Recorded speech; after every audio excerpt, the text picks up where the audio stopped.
They've torn everything down. Human turd on the floor. It's happening inside the Universal Monsters house. I think it's like something green, like it's stained glass probably. Okay guys, we're back at Universal Studios Florida. It's time for another Halloween Horror Nights 2025 update. Murdy's been, tweeting away. He's been saying all sorts of stuff. This is the big week for HHN where they're gonna be announcing all the original houses and some IPs. So guys, on that note, it's time to talk about the Halloween Horror Nights shirt of the day. We're gonna go back to HHN 2010, right? The year of Fear. I feel like Fear is kind of underappreciated because he really has a kind of in-depth, interesting backstory, how he kind of connects with all the icons. So on that note, let's roll the commercial. Hi, my name is Heather Summers with the Halloween Horror Nights creative team here at Universal Orlando Resort.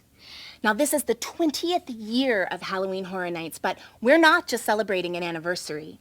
Our job is to create all new content for an entirely new level of extreme Halloween entertainment that will continue to keep Halloween Horror Nights as the country's best Halloween event. Now today, we're going to be taking you inside the creative process on how Halloween Horror Nights is created. But first, a special invitation. We would like you to join us on Friday, September 24th for the start of our event. And our PR team may have already gotten in touch with you on the details. So now, let's get started with what we really want to show you. We're inside Horror Nights' Hallowed Past house. Now this is one of 8 houses here at Halloween Horror Nights Universal Orlando. Now I'm going to share with you a very special look on how this house was created. Now the design process began about a year ago. Is she okay? Heather, you okay?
We first walk in, there's so many lights up here. This light is still on right there. So I think we're kind of realizing the lights that are gonna be used for HHN because we're seeing them when the park opens, they forget to be turned off. The lights on top of the buildings, I'm looking at them and there's so many. Will these all be used for the scare zone? Right, they were saying they're really pushing kind of the immersive element. There's proper lighting to kind of theme the entire park. That'd be awesome. They kind of did that with Sinister and Surreal last year where they had like, the blue light bulbs and pink light bulbs throughout the entire park. The lights. There's more lights there. These lights you can see are still on right next to the Born Stuntacular. Those lights are still on down there. I'll be honest with you, I think they're gonna run out of room to put lights because they're literally like every 2 feet. There's lights on top of the building. I am ready! All right, so there's lots of lights everywhere on the buildings, okay? You like them? I do like them, but yes. How do you like to light your laboratory? Do you have any special lamps? It's a good lighting mood. All retro lamps. Did you go back in time to grab them? No, I went to the future. LEDs are the best. All right, we're at 5 and dime right now. Any minute, we should be getting an announcement, hopefully, and some stuff popping up. Right now, this is what we got. We still got the Jason Universe poster, the mugs, a couple shirts, and then all the Fallout merch. So nothing's been switched over yet. So we've been waiting for like 2 hours. We think the merch might drop in 45 minutes. We've just been camped out in 5 and dime. So we're gonna do the loop. So on that note, let's talk about some Murdy tweets. Murdy was tweeting away yesterday, revealing all sorts of info. I think it's John Murdy right there. John! So it looks like John gave a little bit more information about the Jason Universe house. So John talks about how he kind of created the story, it sounds like. I approached it similarly to Texas Chainsaw Massacre last year, where it's an original story set in the universe of the films. Setting is present day. My thesis question was if someone was going back to Camp Crystal Lake, what would that be? What would that look like? And what would happen? So, sounds like the Jason Universe house is set in present day. Someone also asks, are the scare zones original or IP this year? John responds with, they're all original. Then someone asks, I'm not sure if it happened already, but if it hasn't, has Universal ever approached you guys to develop an original house into actual film? Didn't have to actually get made or enter pre-production, script made, or just something as small as, hey, we've been considering. And John says, well, if that was happening or happened in the past, I wouldn't be able to talk about, because films often spend a lot of time in development before they ever see the light of day or don't. And then someone asks, any major differences you can tell us about this year's HHN compared to others? Looking forward to it. John responds with, there's a design mantra for HHN this year in Hollywood. It's to really focus on scariness. We've pushed the boundaries of what is horror, and we'll continue to do that, but wanted to focus on that core thing this year.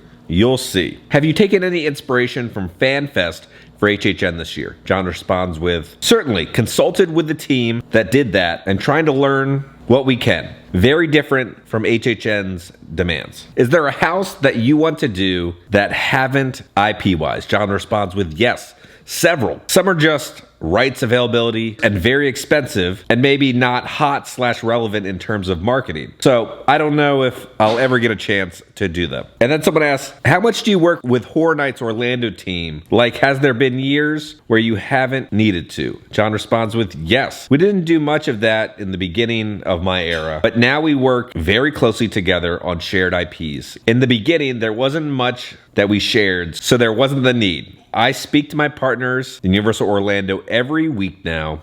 It's cool to share ideas. And then someone asks, John, what's your favorite house you've ever designed? John responds with, a tie between the first Universal Monsters and Alice Cooper, Welcome to My Nightmare, as they both represent things from my childhood that I'm extremely passionate about, and both were rated #1 houses in their respective years. And then John also said, back home after tooling around the Irish countryside, scouting locations for where I'm gonna build haunted houses after I finally retire from HHN. John seems very happy. I do find it kind of interesting, like Murdy's, he went on vacation and then he's back at home. The Hollywood teams are kind of in the thick of it, of like building the houses and getting everything ready, because I know like the Orlando teams at, all levels are here working on everything. Murdy's still in Ireland, so I wonder when Murdy's gonna come back to the United States. Like over here, look, there's lights every 3 feet again. The lighting design team, I think, is gonna go extra hard this year, but the electrical's running through here, right? It's covered up here, and then every year we kind of have a stage right here.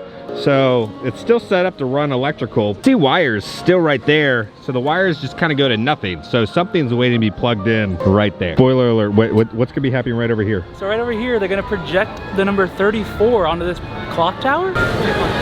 You heard it here first. We're gonna pop into the gift shop over here. They restocked some classic merch. They restocked the shirt. It's been years since we've had the shirt, but I'm glad they brought it back because a lot of people missed out on it. So they kind of recreated what the skippers would wear. It's not the exact shirt, but it's a pretty good representation of it. So you're looking at $27 for this shirt. Amity Boat Tours, Universal Studios, $19.90. Now there's gonna be nothing on the back, but highly suggest picking this up because it's a great kind of little Easter egg shirt. $27. They also got a new shirt of the Amity Island welcomes you sign.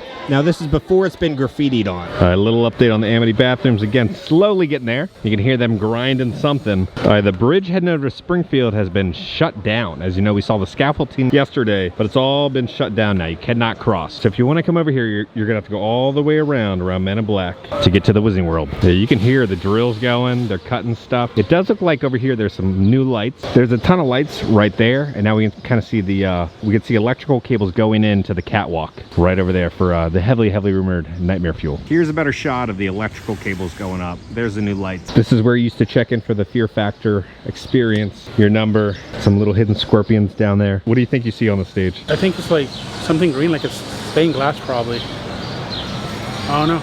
If you look closely, there's like something green on the stage that you can see. If you look closely, it still says casting. Here's a better look at what's going on with the bridge. Yeah, you can see the scaffolding going right underneath it. Here's a look at the other side of the bridge that's blocked off. So a lot of the people who've kind of worked on the original houses, they've been tweeting some stuff.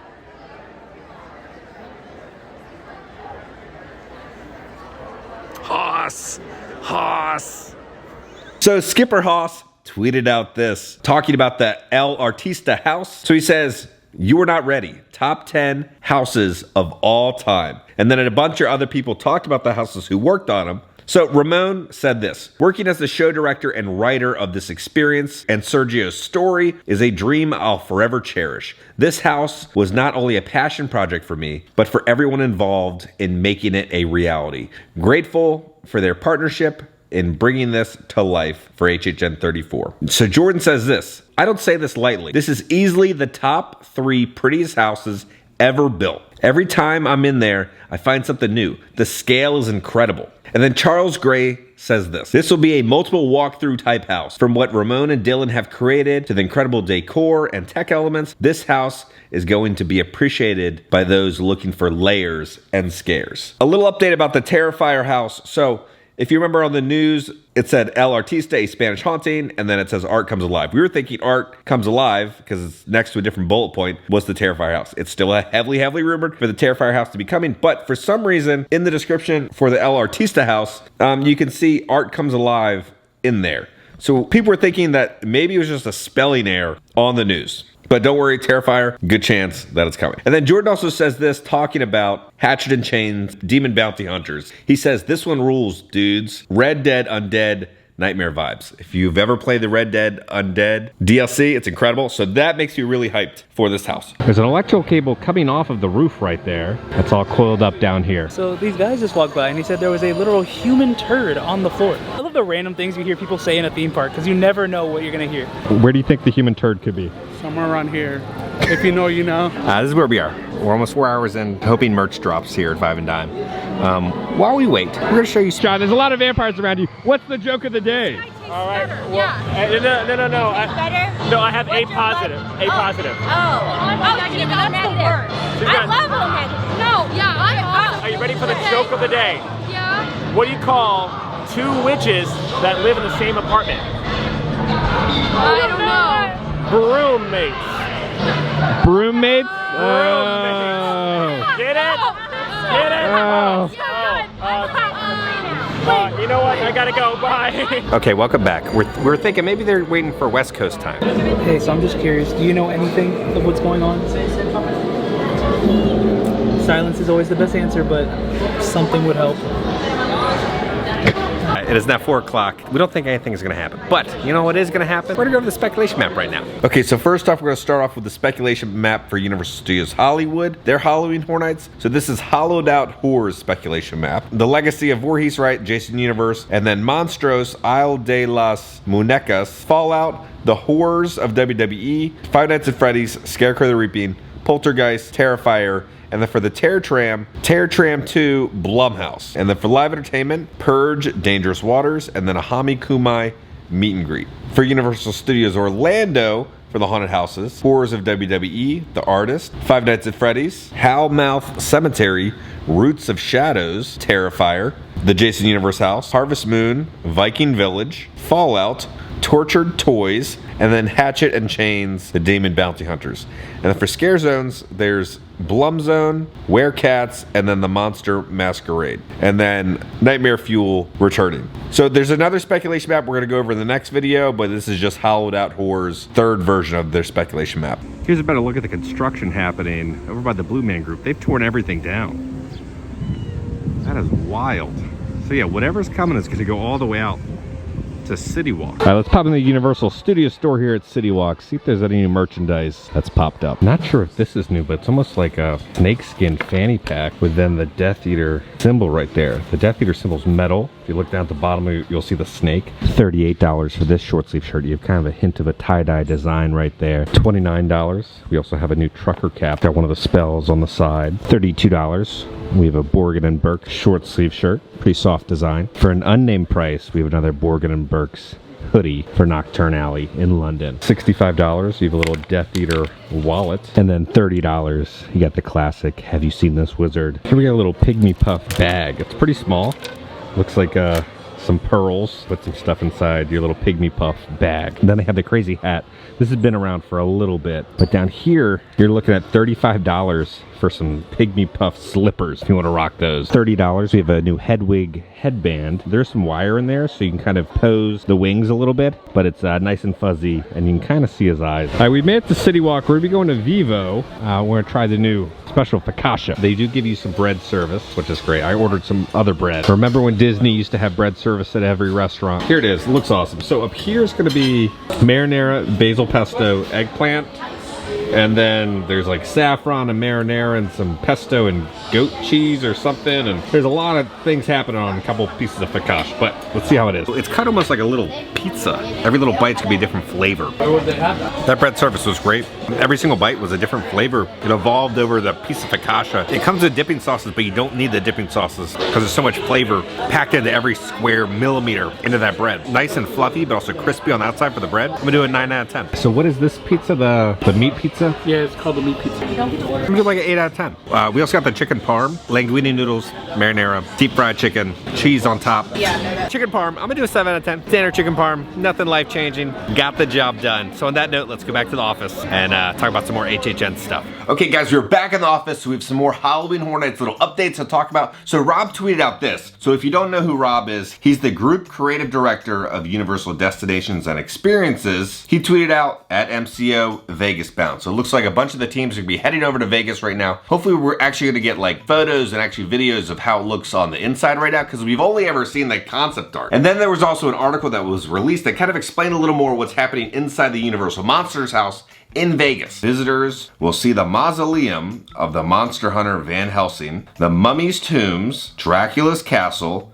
and the lab of Frankenstein's monster and bride. You'll get to follow Van Helsing as he battles all your favorite classic monsters. So back to the HHN kind of announcements. We were supposed to have something rumored to be announced. It might happen today. I don't know. If you guys see a video tomorrow, that's because something got announced. So we will be having more HHN updates this week. So guys, on that note, if you enjoy this video, make sure to hit that like button. If you have not already, hit the subscribe button and join the family. We love the family. Because I'm gonna keep you up to date on all things Halloween Horror Nights and Universal Studios around the country. I love you all. I'll see y'all very soon. If you know, you know.